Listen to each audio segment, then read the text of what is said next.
కింద వాడతలేదు బయట వస్తుంది.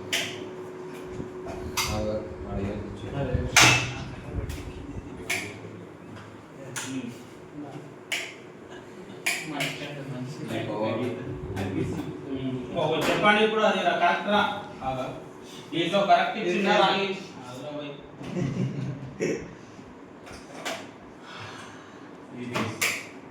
కరెక్ట్ ఉందా రాంగ్ ఉందా కరెక్ట్ ఉందా రాంగ్ ఉందా రండి అందరూ రండి ఒకసారి రాంగ్ ఉంది మీదే కూడా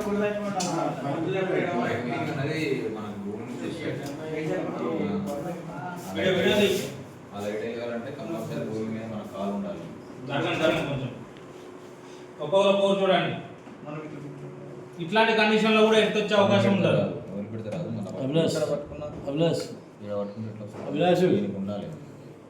అది ఇప్పుడు ఎందుకు సర్క్యూట్ కింద మనం మనిషి బాడీ పడుతుంది కరెంట్ పాస్ అవుతుంది. రాకుండా ఎందుకు రాకుండా వెళ్తుంది సైడ్ ఇవ్వాలి అటు సైడ్ ఎట్లా వస్తుంది లోపల కలెక్షన్ ఫేజ్ తక్కువ ఇచ్చింది. ఒకటి డైరెక్ట్ అన్న చేసి ఉండాలి లేకపోతే స్విచ్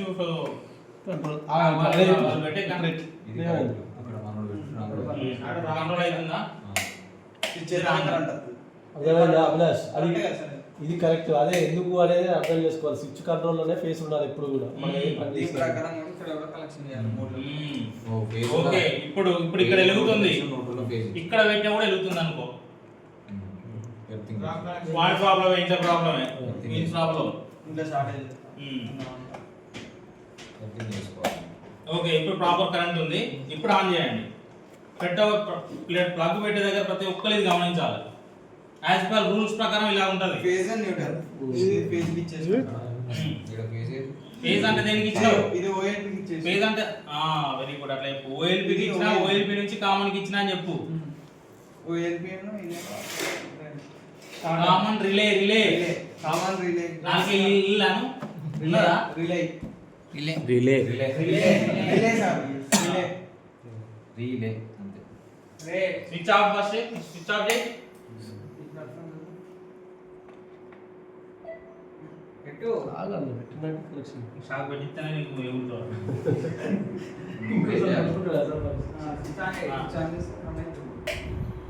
ఓకే దీంట్లో పంపింగ్ బాగుందా లేదా ఇలా చూస్తాం మనం.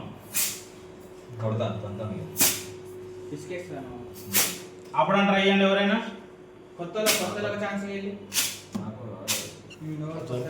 ఆపండి దాన్ని మీ చేయి ఆపుతుంది ఆపదుద్దాం.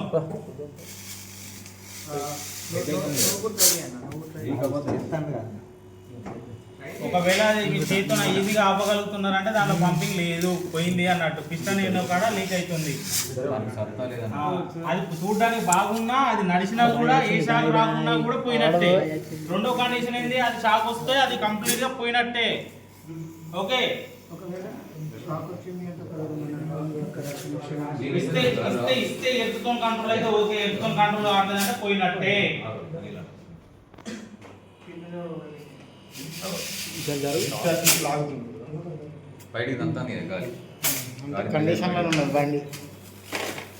దాని అర్థమైంది.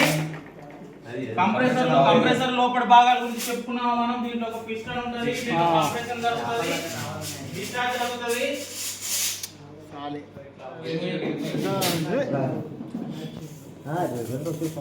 ఇది మొత్తం అది నడవదు. తెల్లబడతానే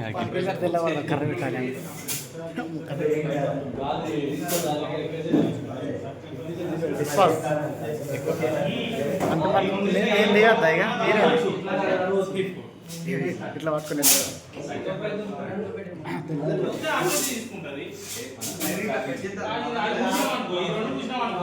ఈజీగా ఒక్క నిమిషం గమనించండి అందరూ. నేను చెప్తున్నా ఇప్పుడు నేను సాక్ష్యం మూస్తున్నా ఇది మూస్తున్నా ఇక్కడ ఒక్క నిమిషం తర్వాత చూడండి. చూడండి చేయబెట్టండి. అప్పుడంతా ఉండదు. ఏం కావాలి దానికి ఏదో ఒక రకంగా లోపలికి కావాలి. ఇప్పుడు నా చేయి రెండు లోపలికి పోతున్నాయి. నేను తీయడానికి చదువుతున్నా. నా తోలు బయట లోపల గుంజుకున్నదా ఏం జరిగింది? గాలి పుచ్చుకునే ఇక్కడ నుంచి వీడ్చుకొని అక్కడి నుంచి ఇస్తా ఉంది. ప్రతి ఒక్కరు చూడండి, ఇగో చుక్కలు పడతాయి సార్. మన శ్వాస సేమ్ అది. నీ చెంప పెడితే ఇట్లా గుంజుకుంటుంది లోపలికి, నాలుక పెడితే నాలుక గుంజుకుంటుంది లోపలికి. ఎక్కువసేపు పెడితే ఏమైతే ఆయిల్ బయటకు వస్తుంది.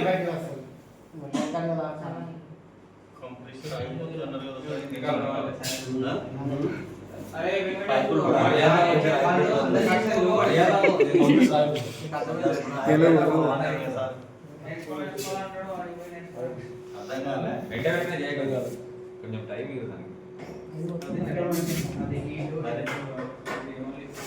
తీసుకొని